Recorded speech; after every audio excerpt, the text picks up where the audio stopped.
ವೃಶ್ಚಿಕ ರಾಶಿ, ಗುರುವಿನ ಅನುಕೂಲ ಬಂದು ಒಂದು ತಿಂಗಳಾಗಿದೆ.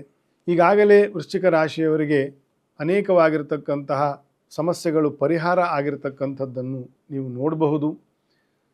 ಈ ವರ್ಷವೆಲ್ಲ ಉತ್ತಮ ಗುರುವಿನ ವರ್ಷ. ವೃಶ್ಚಿಕ ರಾಶಿಯವರಿಗೆ ಅಧಿಕಾರ ಪ್ರಾಪ್ತಿ, ರಾಜಕೀಯದಲ್ಲಿ ಇರ್ತಕ್ಕಂಥವರು ಅನೇಕರು ಸಿಂಹ, ತುಲಾ ಮತ್ತು ವೃಶ್ಚಿಕ ರಾಶಿಯವರೇ.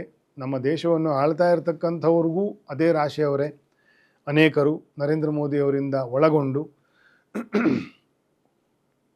ಅನೇಕ ದೋಷಗಳು ಪರಿಹಾರ ಆಗ್ತಕ್ಕಂಥದ್ದು ಜುಲೈ ತಿಂಗಳಿಂದ. ಬೇರೆ ಗ್ರಹರ ಅನಾನುಕೂಲ ಕೂಡ ಇಲ್ಲ.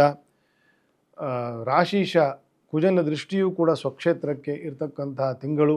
ಆದಾಯ ವೃದ್ಧಿ, ಎಲ್ಲದಕ್ಕಿಂತ ವರ್ಚಸ್ಸು ವೃದ್ಧಿ. ವೃಶ್ಚಿಕ ರಾಶಿಯವರಿಗೆ ಏನಾದರೂ ಪ್ರಾಪ್ತಿ ಪೆಂಡಿಂಗ್ ಇದ್ದರೆ, ಭೂಮಿ, ಕಾಣಿಕೆ, ಮನೆ, ವಸ್ತು, ವಿಷಯ, ಒಡವೆಗಳು, ಸಂಪತ್ತು, ಏನಾದರೂ ಡ್ಯೂ ಇದ್ದರೆ ಈ ಪ್ರಾಪ್ತಿ ಆಗ್ತಕ್ಕಂತಹ ತಿಂಗಳು ಜುಲೈ ತಿಂಗಳಾಗಿರ್ತದೆ.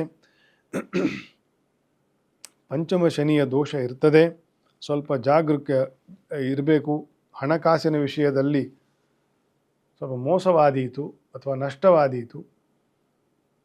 ಮೋಸವಾದರೆ ದುಃಖ ಜಾಸ್ತಿ ಆಗುತ್ತೆ, ನಷ್ಟವಾದರೆ ಇನ್ನೊಂದು ಸತಿ ಸಂಪಾದನೆ ಮಾಡಬಹುದು. ಎರಡಕ್ಕೂ ಬಹಳ ವ್ಯತ್ಯಾಸ ಇದೆ. ಹಾಗಾಗಿ ಗ್ರಹ ಶಾಂತಿ,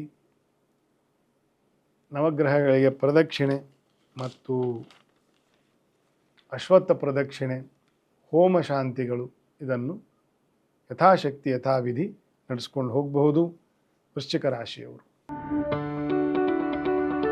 ಯಾವುದೇ ಸುದ್ದಿಯ ಅಪ್ಡೇಟ್ ಅನ್ನ ಮಿಸ್ ಮಾಡ್ಕೊಳ್ಬಾರ್ದು ಅಂದ್ರೆ ಈಗ್ಲೇ ಒನ್ ಇಂಡಿಯಾವನ್ನ ಸಬ್ಸ್ಕ್ರೈಬ್ ಮಾಡಿ. ನಿಮಗೆ ಬೇಕಾದ ಭಾಷೆಯಲ್ಲಿ ಎಲ್ಲಾ ಸುದ್ದಿ ತಿಳಿಬೇಕು ಅಂದ್ರೆ ಒನ್ ಇಂಡಿಯಾ ಆಪ್ ಅನ್ನ ಡೌನ್ಲೋಡ್ ಮಾಡ್ಕೊಳ್ಳಿ.